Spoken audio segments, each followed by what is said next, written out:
एक सुशांत नाम का एक पत्रकार है, वो यूट्यूब पर वीडियो बनाता है बाकायदा ये कह करके कि साहब कैसे दहाड़ते थे सिद्धू भारतीय जनता पार्टी में। अब देखो राहुल गांधी ने कमरे में कैसे बिठा के मुंह बंद कर दिया। राहुल गांधी पहले तो कोई तानाशाह नहीं है। मोदी सरकार इतनी डरपोक क्यों है कि जिम्मेदारी क्यों नहीं लेती अपने ऊपर? सेना को सामने कर देती है, कभी भगवान राम को सामने कर देती है, अब बेटा छुपे रहो, कभी पटेल को बेटा छुपे रहो, कभी गांधी को बेटा छुपे रहो। तो कौन लोग हैं आपके? भारतीय जनता पार्टी के लोगों ने आपको उकसाया, आप आगे बाहर। लेकिन देश के मुद्दों पर भी आओ, देश आपका है, देश को पराया मत समझो। आप आओगे बाहर निकल करके तो बहुसंख्यक उदारवादी हिंदू भी निकल करके आए।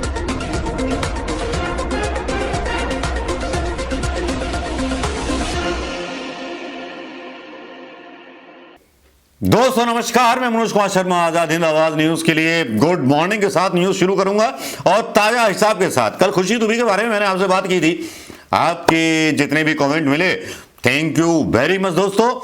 और ऐसी ही प्रतिक्रिया होनी चाहिए, स्वतंत्र प्रतिक्रिया होनी चाहिए। लेकिन अब वो बात करेंगे हम कांग्रेस के बारे में, कांग्रेस की प्रियंका गांधी के बारे में, कांग्रेस के चरणजीत सिंह चन्नी के बारे में, और बात करेंगे नवजोत सिंह सिद्धू के बारे में।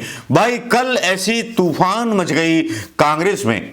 कल ही क्या मची है, 3-4 दिन से मची हुई है। सिद्धू नाम का जो बिच्छू कांग्रेस ने अपने गले में बांध लिया है, वो जो है कमाल कर रहा है। सिद्धू एक तरफ कहते हैं कि मैं पंजाब का भला चाहता हूं, और जब इस तरह की बात करते हैं और राहुल गांधी के सामने जब बात हो रही होती है, चरणजीत सिंह चन्नी बोलते हैं मेरे बड़े भाई हैं सिद्धू, और मैं उनके हर जो आइडिया है वो एप्लीकेबल करूंगा।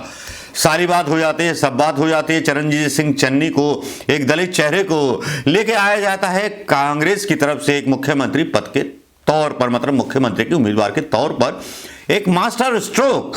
लेकिन अचानक से सिद्धू जो है भारतीय जनता पार्टी और गोदी मीडिया के प्रिय सब्जेक्ट बन जाते हैं।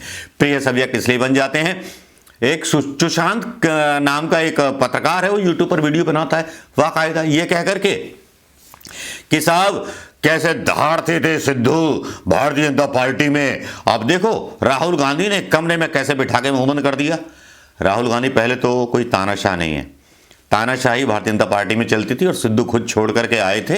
कांग्रेस ने नहीं बुलाया था, यह दावत नहीं दी थी सिद्धू को, सिद्धू ने खुद चुना था अपना रास्ता, और सिद्धू को मतलब वेलकम भी दिया गया, स्वागत भी दिया गया, प्रदेश अध्यक्ष भी बनाया गया। अब सिद्धू जो है अपने नंबर काटने पे खुद लगे हुए हैं। आज हुआ यूं, मतलब हुआ कल यूं कि एक जनसभा चल रही थी, जनसभा में बड़े नारे लगा करके एक लेडी ने बोला कि सिद्धू जी आइए बोलने। तो सिद्धू का मंतव्य साफ नजर आ गया। देखिए पब्लिक बहुत समझती है बॉडी लैंग्वेज इंसान की, कि आदमी कितना चढ़ा हुआ और कितना सत्ता के लिए लालची है। अरविंद केजरीवाल की तरह, अरविंद केजरीवाल दूसरी पार्टी में रह के लड़ रहा है और सिद्धू जो है अपनी पार्टी में रह के लड़ रहा है। प्रियंका गांधी मौजूद थी, जिन प्रियंका गांधी को वो सब कुछ अपना मानते हैं, जिन प्रियंका गांधी ने इन्वेंशन करके अपने पुराने वफादार कैप्टन अमरिंदर सिंह को साइड लाइन केवल सिद्धू के कहने पर कर दिया। लेकिन देखिए सिद्धू की वफादारी केवल सत्ता के लिए है और मुख्यमंत्री पद मिल जाए इसलिए है। इसीलिए ये आदमी इतना महत्वाकांक्षी रहा है। क्रिकेट कंट्रोल बोर्ड में भी कंट्रोवर्शियल रहे, एक हत्या का मुकदमा चला उस पर भी कंट्रोवर्शियल रहे भाई साहब। लेकिन जब एक सरेआम दलित का अपमान करते हुए बोलते हैं नहीं मैं नहीं बोल रहा, चन्नी बोल लेगा, यार इस तरह की बातें तो ना किया करो।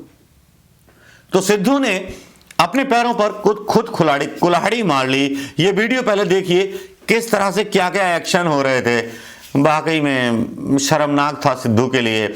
और मुझे लगता है कि सिद्धू को चुल्लू भर पानी में डूब मरना चाहिए। जिस तरह से चन्नी ने अपनी एक छवि बनाई है, सिद्धू को कांग्रेस में बड़ा पार्टी का रोल मिल सकता है। लोग थोड़ा अधीर होते हैं और इनकी अधीरता समझ में आती है।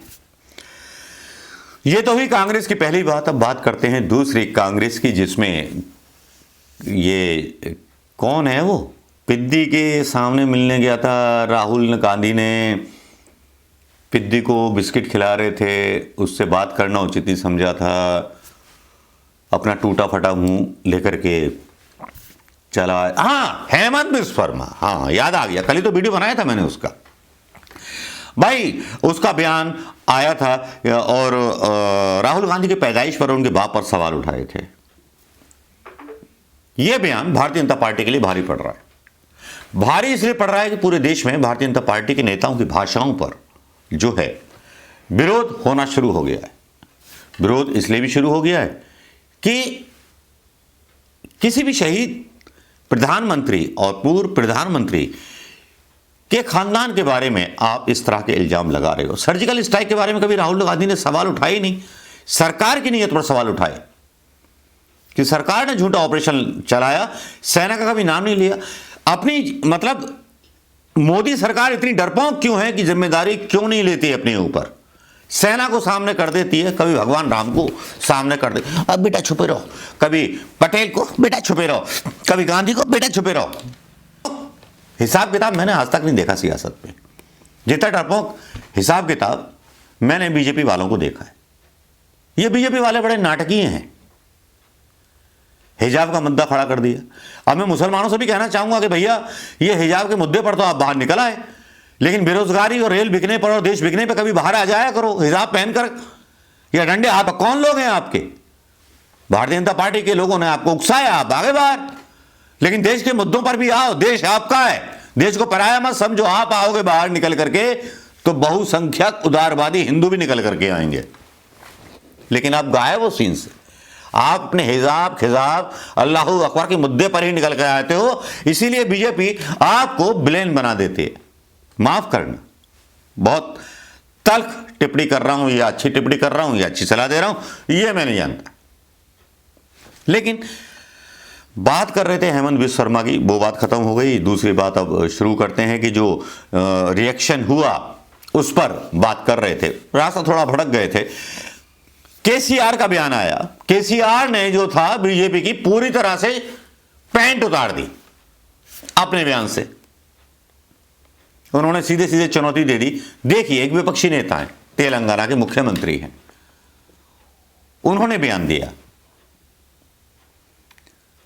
और बीजेपी की उतार दी। बयान सुन लिया होगा वैसे। बयान हेमंत बिस्व शर्मा जैसे नालायक आदमी का, जो कभी कांग्रेस में रहा था, जो कभी गांधी विचारधारा का पालन करता था। कांग्रेस में बहुत सारे संगी छुपे हुए हैं, बीजेपी के लोग छुपे हुए हैं, लेकिन कांग्रेस अध्यक्ष या गांधी परिवार कुछ समझ में ही नहीं आता। श्रीनिवास ने बहुत ज़्यादा उनको ट्विटर पर बेइज्जत किया, लेकिन कल को यही अगर कांग्रेस में वापस आ जाएंगे तो इनका स्वागत किया जाएगा।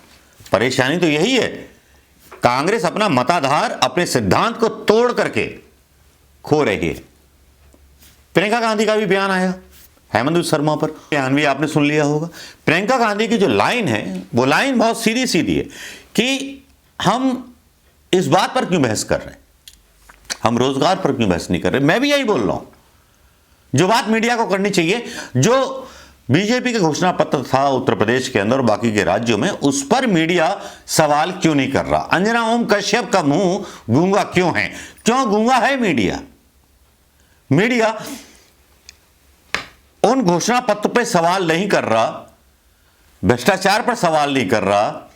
राफेल में इंडोनेशिया जैसा देश भारत से नीचे है, लेकिन वो हमसे सस्ते राफेल विमान हमसे ज्यादा ले लेता है, 42 ले लेता है, और हम 36 लेके आते हैं महंगे दामों पर। तो क्या ये भ्रष्टाचार नहीं है? मुख्यमंत्री रहते हुए गुजरात में मोदी के एवीजी शिपयार्ड एक कंपनी बनती है और वो 24,000 करोड़ रुपए लेके भाग जाती है 2 साल पहले।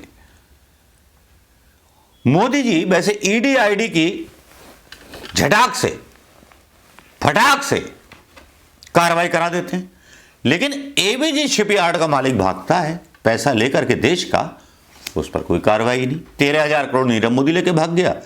तो ये चौकीदार किस काम का है? हटाओ इस चौकीदार को। मंदिर में क्या करेंगे हम लोग यार? रोजगार थोड़ी मिलना है। और पुलिस के लोगों को, सरकारी संस्थाओं के लोगों को भी सोचना चाहिए कि उनके बच्चों को अगर हाथ में हथियार हिंदुत्व के नाम पे थमा दिए जाएंगे तो बच्चों का भविष्य क्या होगा? वो भी अपराधी बनेंगे। तो ये देश को सोचना है, हमें नहीं। अगर आपको पसंद आता है कि गांधी परिवार को गाली दी जाए और उसके ऊपर वोटिंग हो तो अलग बात है, आपकी मानसिकता पता चलती है। अगर आपको समझ में आए कि बेरोजगारी और रेल बिक गई, रेल कैंसिल हो जाती है, रिजर्वेशन कैंसिल हो जाते हैं, आदमी यात्रा नहीं कर सकता, किसी को इमरजेंसी है या कहीं जाना है चेकअप कराने या कहीं, सरकार बिना किसी नोटिस के ट्रेन कैंसिल कर देती है। इसके बारे में कोई खबर कहीं नहीं आती। यार देश चला रहे हो या चूतिया हिंदुस्तान चला रहे हो? प्रधानमंत्री मोदी जी ये तो बता दो। नमस्कार, जय हिंद दोस्तों।